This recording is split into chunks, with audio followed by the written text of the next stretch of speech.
Je suis Bernard Dauvet, directeur de l'entreprise établissement Dauvet SA, batteur d'or à Aix-en-Provence et fondé à Paris en 1834.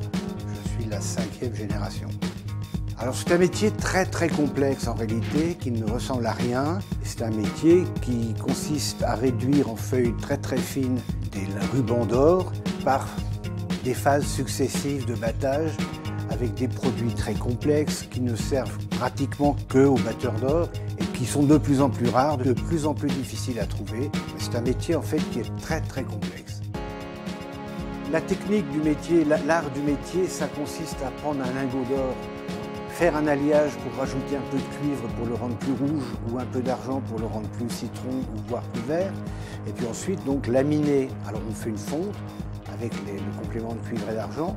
Ensuite on lamine ce lingot qui va devenir un ruban de plus en plus mince.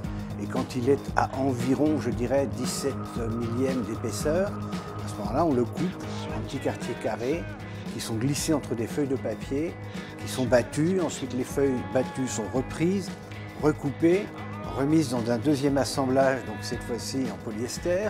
Et puis finalement ça termine sur le banc des ouvrières, ces tables sur lesquelles elles travaillent, on appelle ça un banc.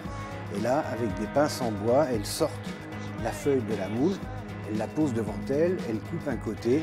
Et à ce moment-là, les feuilles font, je dirais, un 10 millième de millimètre d'épaisseur, un dixième de micron. Depuis la fin de la guerre, il n'y avait que 2 entreprises en France. Et si vous voulez, il ne peut pas y avoir de formation pour 2 entreprises. Les gens, en principe, c'est un métier dans lequel les gens restent. Donc on forme quelqu'un tous les 4 ou 5 ans, à peu près. On forme sur le tas, on forme dans l'entreprise. Je dirais, il n'y a pas d'institut, il n'y a pas d'école, il n'y a rien. La clientèle a toujours été française et en partie étrangère.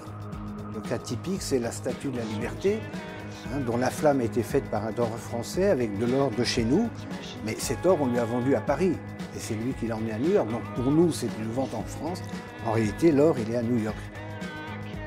L'avenir de l'entreprise, si vous voulez, je le vois quand même, je dirais, un petit peu sombre en raison des difficultés techniques, la concurrence chinoise.